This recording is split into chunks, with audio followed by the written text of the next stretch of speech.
Salut à toi, aujourd'hui une nouvelle vidéo. Alors aujourd'hui je ne sais pas très bien quel jour on est.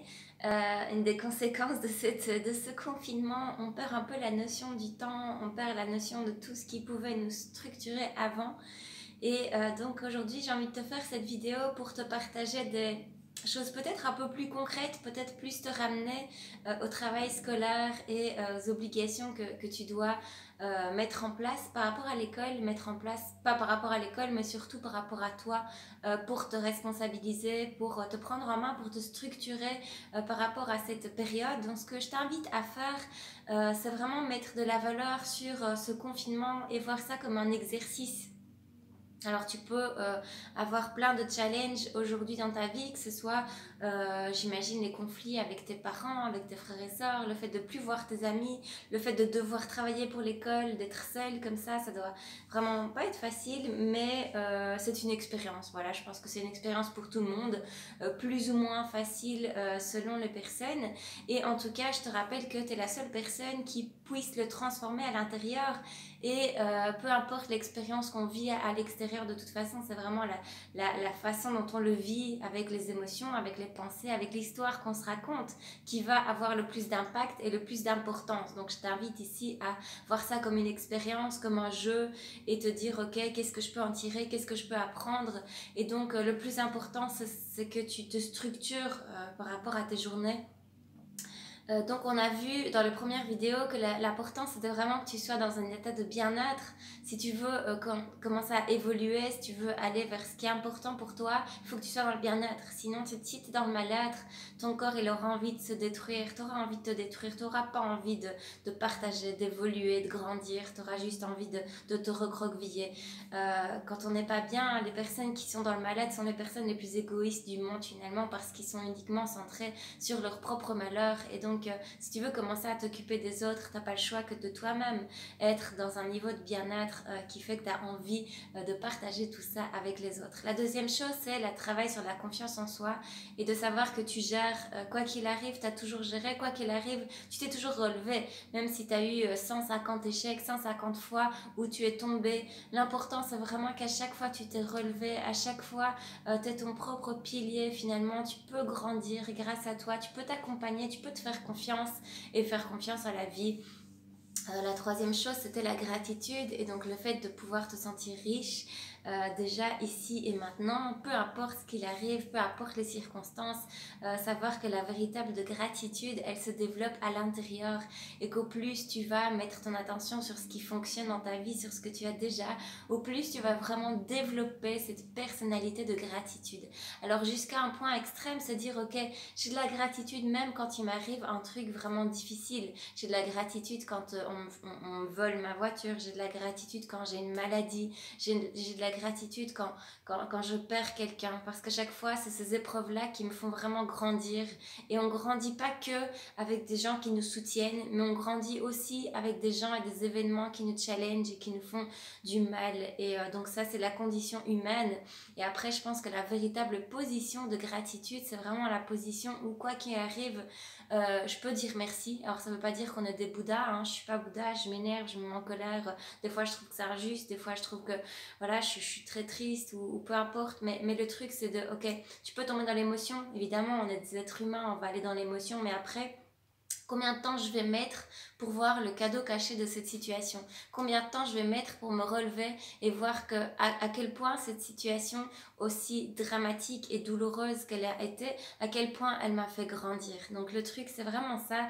Par rapport à la gratitude, je pense que j'y reviendrai un peu plus tard sur une autre vidéo. Et ici j'avais vraiment envie de te partager des clés plus concrètes. Donc ce que je disais, c'est 1, être dans le bien-être, 2, d'avoir confiance en toi, 3, savoir que tu es riche, quoi qu'il arrive, tu as de la chance d'aller à l'école, tu as de la chance d'avoir tous ces enseignements, tu as de la chance d'être aujourd'hui en Belgique, d'habiter là où tu habites. Et après, même si tu le vois pas, je pense que, encore une fois, c'est toute une question de perception. Ensuite, Le quatrième chose, c'est de savoir pourquoi tu te mets au travail. Alors pourquoi c'est important pour toi de commencer à bosser sur tes cours? Va chercher ton propre pourquoi. Ça va être le fuel qui va te permettre d'avancer. Alors ça peut être parce que c'est important que tu puisses réussir ton année, parce que c'est important que tu sois fier de toi, parce que tu vis peut-être une situation familiale qui est pas facile et donc tu vas mettre de la valeur sur le fait de réussir à l'école et de sortir de cette situation. Et toi-même te hisser et vraiment aller vers des choses qui sont importantes pour toi. Ça va peut-être te donner accès à des formations plus tard. Donc c'est vraiment important que tu trouves ton propre pourquoi. Faire ce travail pour l'école, des fois c'est complètement décousu. T'as des cours de néerlandais, t'as du vocabulaire, t'as des cours de maths, t'as des trucs en français. Tu sais pas trop où ça va te mener, tu crois que ça te sert à rien. Et en fait, peut-être que ça va te servir à rien. Mais en tout cas, une chose à laquelle ça va te servir, c'est que là, aujourd'hui, tu vas te montrer que tu es capable de te responsabiliser. Et ça, c'est déjà un super exercice. Juste, ok, montre-toi, prouve-toi à toi-même que dans le chaos, tu es capable de te responsabiliser, de te prendre en main, de te structurer et de t'accompagner pour ce qui est important pour toi, de t'honorer, de mettre de la valeur sur toi. Et uniquement pour ça, tu dois faire tes exercices pour l'école, uniquement pour ça, pour te prouver que tu peux être fier de toi quoi qu'il arrive. Donc je pense que si tu n'as pas de pourquoi, tu utilises celui-là. Et après, tu peux avoir d'autres pourquoi, parce que c'est important que je passe mon année, parce que j'ai envie de faire des études après, parce que j'ai envie d'avancer dans la vie, parce que j'ai envie de garder les mêmes potes que j'ai aujourd'hui, parce que y en a certains qui ont des bourses par rapport au sport, donc reconnectez-vous à ça. C'est indispensable pour moi que je réussisse mon année d'école, sinon je perds ma bourse au sport. Et ça, c'est une souffrance que je peux pas endurer dans ma vie. Donc, je vais me mettre au travail, je vais me mettre à bosser et je vais me structurer. Donc, ça, c'est la quatrième chose. Trouve ton pourquoi, le fuel émotionnel qui va faire que tu vas avancer, que tu vas te mettre au travail, que tu vas engager. Ensuite, tu vas mettre tous tes cours en ordre. Tu vas vraiment prendre un moment pour regarder tes cours. Alors, tu peux faire maths lundi, mardi, français, peu importe. Tu structures chaque jour, essaie de faire un cours. Ne fais pas tout en même temps, sinon tu n'y arriveras pas. Mais essaie de voir si tes cours sont en ordre.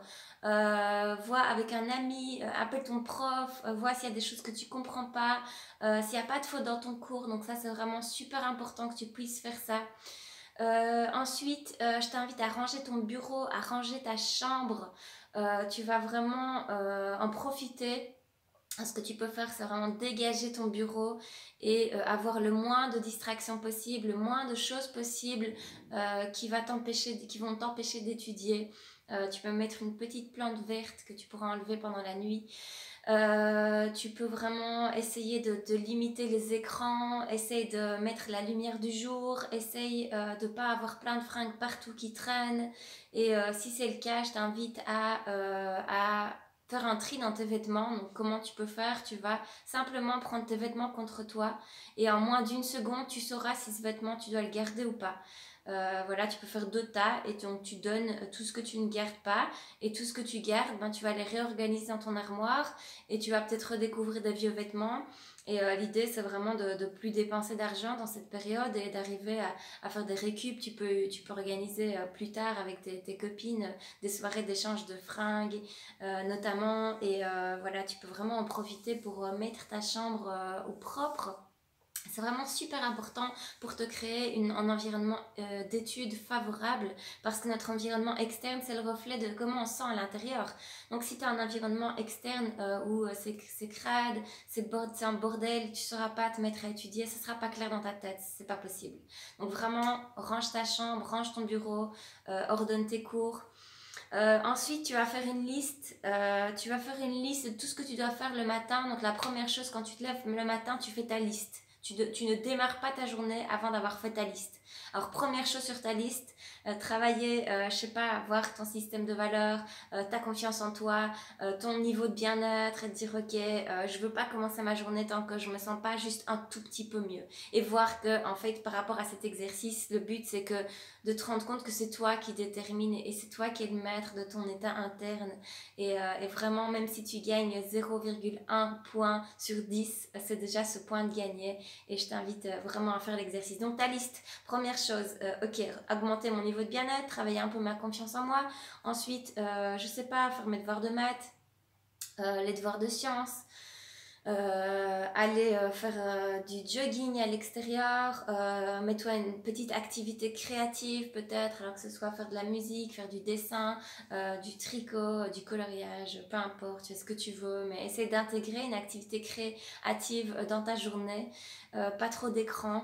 Voilà, fais-toi vraiment une liste avec un planning, travaille peut-être 3 heures pour l'école le matin, et puis voilà, ta pause repas, et l'après-midi, essaie de la structurer aussi, essaie vraiment de faire des activités qui te font du bien, qui te nourrissent durablement, essaie de vraiment prendre ce temps pour travailler sur toi, te faire du bien et te responsabiliser. Donc fais cette liste, c'est con, mais c'est super efficace. Alors une autre chose, c'est que tout ce que tu peux faire en moins de 2 minutes, tu le fais maintenant. Donc dès que tu as un truc, ok, tu le fais en moins de 2 minutes, maintenant, tout de suite, t'y vas. Il n'y a pas de meilleur moment, sinon tu vas commencer à procrastiner, tu vas commencer à laisser tout et ça va être le bordel. Donc vraiment, moins de 2 minutes, ok, j'y vais maintenant et je le fais maintenant. Tu vas aussi essayer de commencer par ce que tu n'aimes pas pour garder ce que tu aimes et les choses plus légères et plus faciles en fin de journée. Ensuite, travaille à l'heure qui te convient le mieux. Je pense que le matin c'est bien parce que ton cerveau il est bien frais, il est bien aéré, il est bien reposé. Donc essaie de mettre au moins 2-3 heures en place le matin où tu peux faire du travail pour l'école. Et puis l'après-midi tu le gardes à des loisirs et à des choses plus sportives ou plus créatives et des activités plus créatives. Et mettre la valeur sur la nourriture, sur la santé, sur les légumes. Ton cerveau, là, il a vraiment besoin d'aller bien, plus booster ton système immunitaire, évidemment. Et puis par rapport à la vidéo sur les valeurs, je pense que je l'ai dit, la santé, c'est la première valeur. Tu sais rien faire si tu n'as pas de corps, tu sais rien faire si tu n'as pas la santé. Donc mettez vraiment de la valeur sur votre santé, sur votre alimentation. Essayez de boire minimum 2 litres d'eau par jour. Faites des exercices de respiration. Je vais vous mettre un lien sur des exercices que vous pouvez faire sur YouTube pour la respiration. Je le fais chaque matin. Donc vraiment, mettez de la valeur sur votre santé. Voilà, je répète en résumé cette liste pour te mettre efficacement au travail. Donc la première chose, travaille sur ton bien-être, sur le fait d'aller de mieux en mieux. Deuxième chose, travaille sur la confiance en toi. Troisième chose, la gratitude, et reconnais que tu es déjà super riche ici et maintenant et c'est déjà génial tout ce qui t'arrive. La quatrième chose, travaille ton pourquoi. Pourquoi c'est indispensable pour toi de te mettre au travail, de réussir cette année à l'école. Ensuite, fais une liste de tout ce que tu dois faire, structure ta liste, structure tes journées. Range ta chambre, range ton bureau, c'est indispensable, c'est primordial pour que tu puisses te mettre dans un travail efficace. Ensuite, commence par ce que tu n'aimes pas. Et puis ensuite, termine avec des choses plus légères. Essaye d'intégrer des activités de création, des activités sportives durant ta journée. C'est vraiment super important. Bois de l'eau, 2 litres d'eau par jour. Fais des exercices de respiration. Mange correctement. Mets de la valeur sur ta santé. Et surtout, n'aie aucune pitié pour toi. Ne sois pas indulgent avec toi-même. Tu dois être dur avec toi. Tu dois être doux aussi, mais sois dur avec toi, indulgent. Et passe à l'action. Je te souhaite une magnifique journée et à demain.